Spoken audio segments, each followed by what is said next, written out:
chaîne de télévision Sacré Vision Média a été officiellement inaugurée dimanche 8 mars 2026 lors d'une cérémonie organisée en présence de plusieurs personnalités. L'événement s'est déroulé dans un climat de calme et de sérénité, marquant le lancement officiel de ce nouveau média appelé à enrichir le paysage médiatique congolais. Suivez.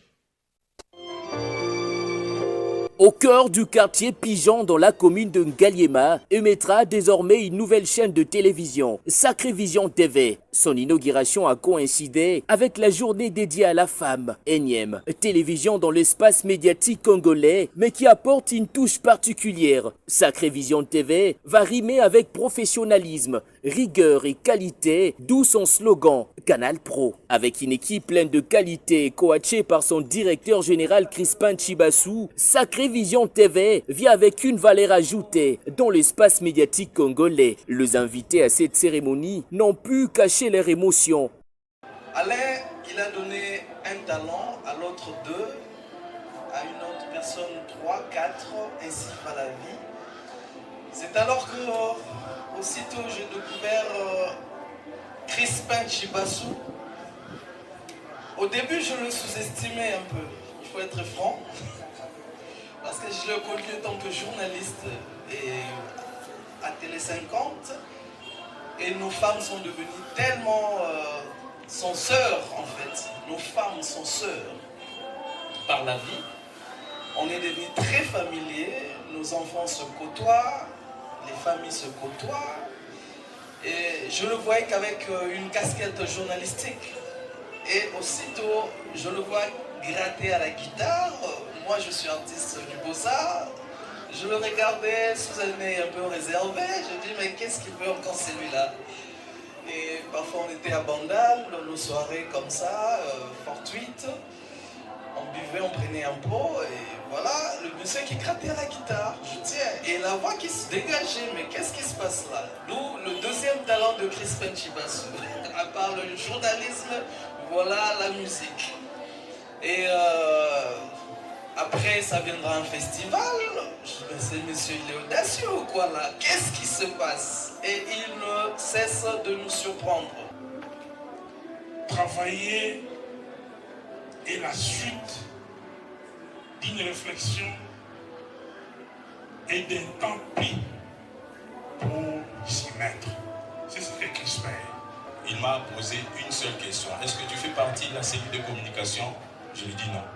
Il me dit, à partir d'aujourd'hui, ta chaise est là.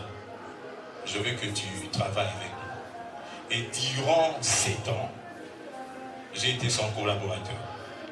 Durant 7 ans, je suis sorti de l'ombre. Vous imaginez, vous êtes l'homme du coordonnateur de l'Assemblée nationale. Je suis parti du néant à la lumière. J'ai toujours été impressionné par lui. D'ailleurs, moi je l'appelle le couteau suisse. Je ne sais pas si vous connaissez un peu la référence quand on parle des couteaux suisses. C'est que le couteau suisse, c'est un couteau, quand on l'ouvre, il y a plusieurs petits couteaux qui sortent. Ça veut dire c'est un couteau qui sert à la fois pour couper, pour ouvrir de pierres, pour faire plusieurs choses. Parce qu'il est artiste, il est coordonnateur, il encadre les gens, il est journaliste. Et il fait tellement des choses que la première fois qu'on m'a présenté Crispin, c'était en 2019. Et j'ai été impressionné par son intelligence et surtout son humanisme. Et d'ailleurs, moi, je suis fier que grâce à lui, puisque c'était la première édition du festival et c'est aussi son premier voyage en Europe en tant qu'artiste, parce qu'il voyageait déjà en tant que journaliste, politicien. Et on a eu l'occasion de l'inviter c'est un événement le 8 mars exactement. C'est pour ça, là, j'étais pas censé être là, j'étais à Brazzaville sur un projet. Et dès que j'ai vu son affiche, je lui ai dit, mais c'est pas normal que je sois pas là, je vais traverser, je vais venir et puis après je vais retourner. Parce que pour moi, il y avait un sens. On l'a amené le 8 mars, tu avais fait ton concert devant plus de 1000 personnes à la gare de Tours, où tout le monde était impressionné par ton talent. Voilà, je rends grâce à Dieu pour cette belle soirée. Je dirais que je suis à la fois subjugué, encouragé au regard de ce que je viens de voir. D'abord comme matériel, mais aussi l'excellence qui caractérise cet endroit. J'ai été grandement édifié par les témoignages qui ont été faits autour de la personne du DG Crispin Chibassou. Et je suis sûr et certain, en dépit du grand nombre de médias qui existent à Kinshasa et même au Congo, que SV finira par s'imposer comme étant un des médias principaux. Je dis bon vent à M. Crispin, bon vent à son équipe, bon vent à cette chaîne à qui nous souhaitons la bienvenue. Sacré Vision TV émettra en TNT, Bouquet Mediasat, canal DSA 85 et sur Easy TV, canal 101. Et à l'occasion de la Journée internationale de droits de femmes, la première ministre Judith Suminwa-Tuluka et la première dame Denise Nyakeru-Tshisekedi ont marqué leur présence à la cérémonie officielle organisée ce dimanche 8 mars au Stade Tata Raphaël sous l'égide du ministère du Genre, de la Famille et de l'Enfant. Cet événement a mis en lumière les engagements du gouvernement en faveur de l'égalité et de l'autonomisation des Congolaises. La première ministre Judith Suminwa-Tuluka a pris part ce dimanche aux côtés de la première dame Denise Nyakeru-Tshisekedi à la cérémonie officielle consacrée à la Journée internationale des droits de femmes. Cette activité a été organisée par le ministère du Genre, Famille et Enfants dans la salle de conférence du Stade Tata Raphaël. La célébration a tourné autour du thème national « Droits garantis, autonomisation durable pour toutes les femmes et les filles », inspiré du thème international « Droits, justice et action pour toutes les femmes et les filles ».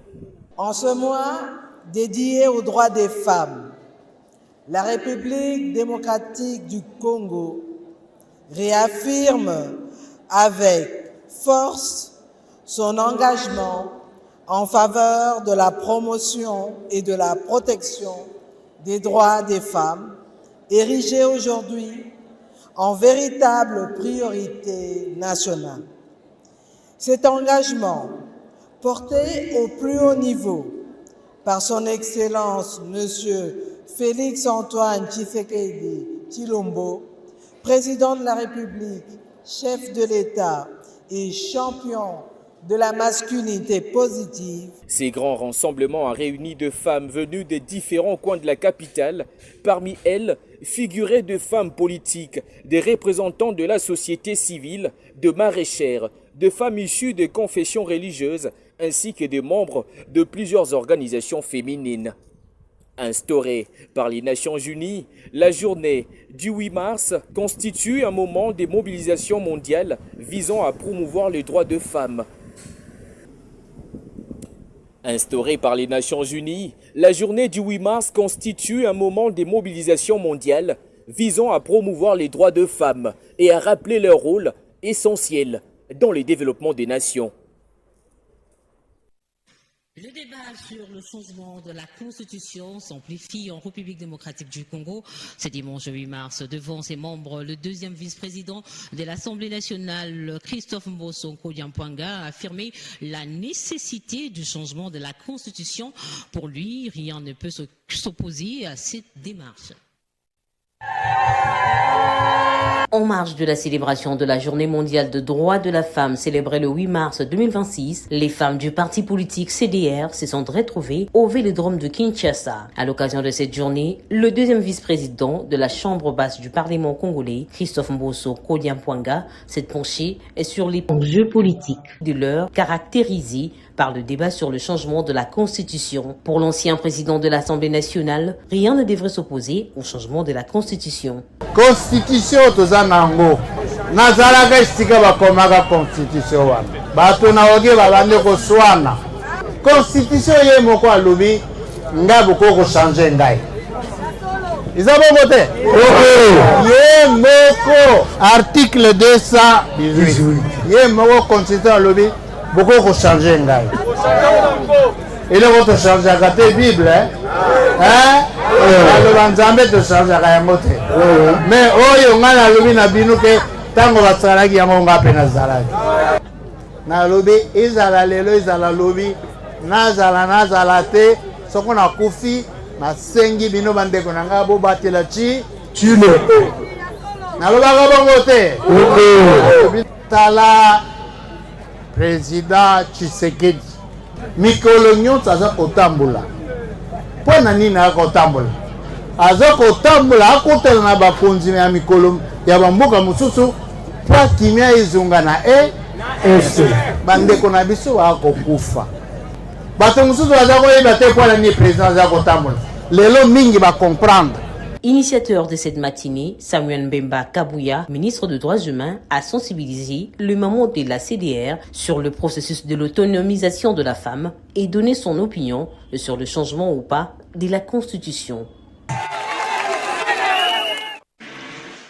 Le Bureau conjoint des Nations Unies aux droits de l'homme tire la sonnette d'alarme.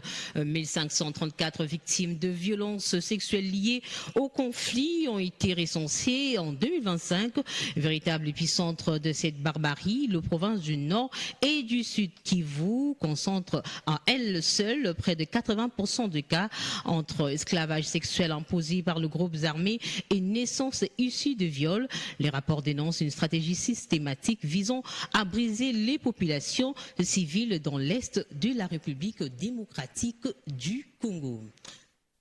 Dans l'actualité entre Bassirou Kouebo et le groupe politique des sénateurs de l'AFDCA, c'est les désamours. Dans un communiqué lu ce lundi 9 mars 2026, les membres de ce groupe ont déclaré qu'ils se désolidarisent du président de l'AFDC après réaffirmer leur attachement à la famille politique du chef de l'État. Du groupe politique AFDCA du Sénat. Le groupe politique de l'Alliance des forces démocratiques du Congo et alliés ainsi AFDCA du Sénat tient à porter à la connaissance de l'opinion nationale cette issue. 1. La récente sortie médiatique de l'honorable Modeste Bassirou Kouebo, autorité morale de notre regroupement politique, n'a jamais fait l'objet d'aucune discussion ni validation préalable au sein de notre groupe politique. En conséquence, notre groupe se désolidarise de cette prise de position exprimée à titre personnel et invite le deuxième vice-président du Sénat à tirer les conséquences politiques qui s'imposent. Nous réaffirmons notre soutien indéfectible à la vision et aux réformes engagées par son Excellence Antoine Félix Tshisekedi Tshilombo, président de la République. Et affirmons que la souveraineté nationale appartient au peuple, conformément à l'article 5. Parlons processus électoral. L'ancien vice-président de la CENI, actuellement sénateur, Norbert Bassengezi, propose la révisitation de la loi électorale réglementant la tenue des élections en République démocratique du Congo. En réaction à cette actualité, le président de la société civile et expert en matière électorale, Dieudonné Mouchagaloucha, invite le bureau du Sénat à s'inscrire à ce sujet au calendrier de matière prévu pour la session ordinaire de mars. Il est au micro de Crispin Chibassou. Oui, effectivement, je crois qu'il faut parler de trois choses. La première, c'est d'abord la qualité de la personne qui a proposé cette loi. Il a le double avantage d'avoir été à la centrale électorale. Ça veut dire qu'il connaît tout ce qui se passe dans les processus électoraux, mais également le fait qu'il soit sénateur aujourd'hui. Il a l'avantage de pouvoir influer, de pouvoir proposer les modifications qui rentrent dans le cadre de tout ce qu'on a eu comme difficulté en rapport avec l'application de cette loi. Deuxième élément, il faut parler de la substance en ce qui concerne la loi elle-même. Des éléments proposés sont des éléments qui rencontrent non seulement la volonté, la demande, les souhaits, les propositions, mais aussi les observations de la société civile dans l'ensemble, mais celles de la population congolaise en général. D'autant plus qu'à titre illustratif, si on prend la question liée aux suppléants, où on trouve les membres d'une seule famille faire des suppléants, donc sa proposition a l'avantage de faire l'innovation, de prendre les suppléants de plusieurs partis ou de plusieurs origines, de plusieurs provenances autres que les membres de la famille. Ça, c'est un élément qu'il faut saluer. Deuxième élément, il faut saluer le fait qu'en cas de vacances d'un député, dans ce même ordre d'idée, c'est-à-dire que c'est le deuxième ou la deuxième personne qui a plus de voix d'un parti qui doit accéder au remplacement de ces députés et prenons son suppléant qui pouvait être sa femme, son fils, son cousin, et nous l'avons déjà vu où une famille se targue la possibilité d'avoir un sénateur, d'avoir un député national, un gouverneur, un député provincial et même jusqu'au niveau des communaux de la base. Et donc ça c'est aussi à saluer le fait qu'un candidat. Également dans l'actualité, tous les chauffeurs de Kinshasa devront présenter leur carte professionnelle et chaque véhicule sera identifié et géolocalisé. C'est ce qu'a annoncé le gouverneur Daniel Bumba Lubaki. Les autorités provinciales disent vouloir sécuriser les Kinois face à la recrudescence des enlèvements dans la capitale kinoise. Dans un communiqué, le gouverneur de la ville de Kinshasa a instruit le ministre provincial de Transport Jésus Noël Cheke de mettre en œuvre une série de mesures sécuritaires et technologiques pour contrer l'insécurité grandissante dans la capitale. Dès le 23 mars, un contrôle d'envergure sera lancé.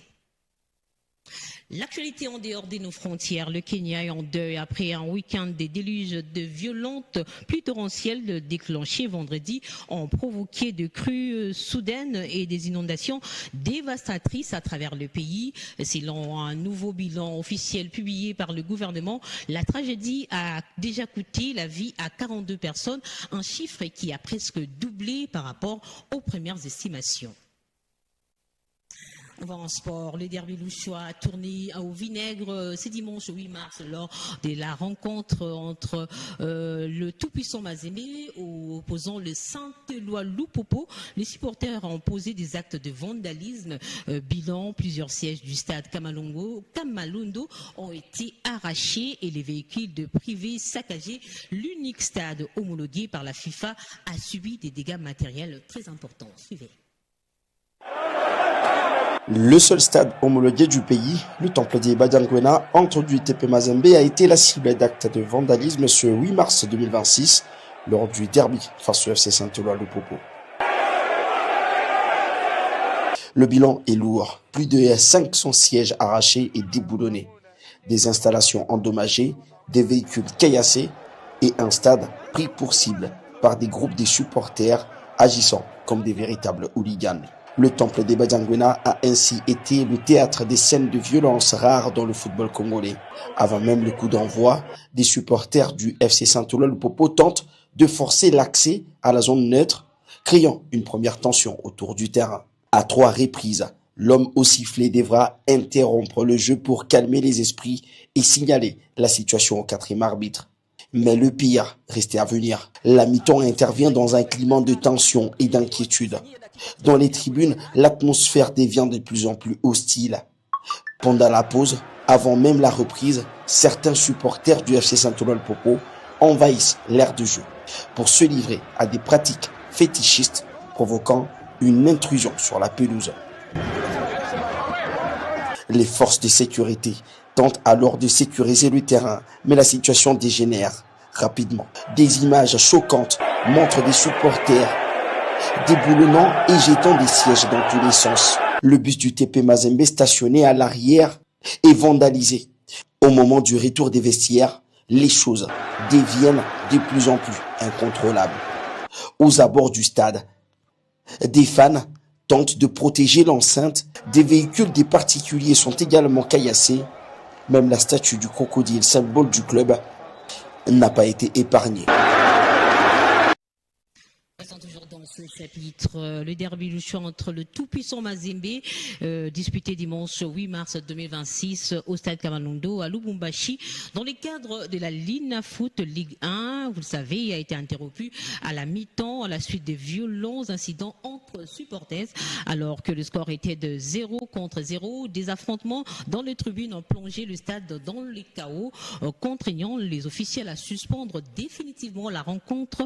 Interrogé, Génovic Loubuenadio, journaliste et consultant sportif, nous revient sur ce qui s'est réellement passé. Oui, David, tout est parti d'une instruction sur l'heure de jeu de supporters de Lupopo. D'après ce que nous rapporte le confrère sur place, c'est que, semblait-il, il y aurait de pratiques fétichistes que le supporter de Lupopo tenterait de mettre dans le perche de gardien Diouf du TP Mazembe. C'est ce qui a dégénéré en tout cas les tensions entre supporters Lumpa et supporters Anglebertois. Tout est parti de là. Les supporters du TP Mazembe n'ont pas digéré le fait que le supporter du FC Saint-Olo Lupopo se serait introduit sur l'art de jeu pour jeter de la poudre et faire de pratiques fétichistes dans le perche de leur gardien. Et après, il y a eu casse. La direction du TP Mazembe fait état de plus de 50 sièges vendagés dans le gradin du stade TP Mazembe, et mais aussi la communication, parce que c'est une guerre communicationnelle qui sévit depuis maintenant 24 heures. Du côté de Saint-Olo Lupopo dénonce de contre-vérités constatées, décelées dans la communication du clan Mazembe.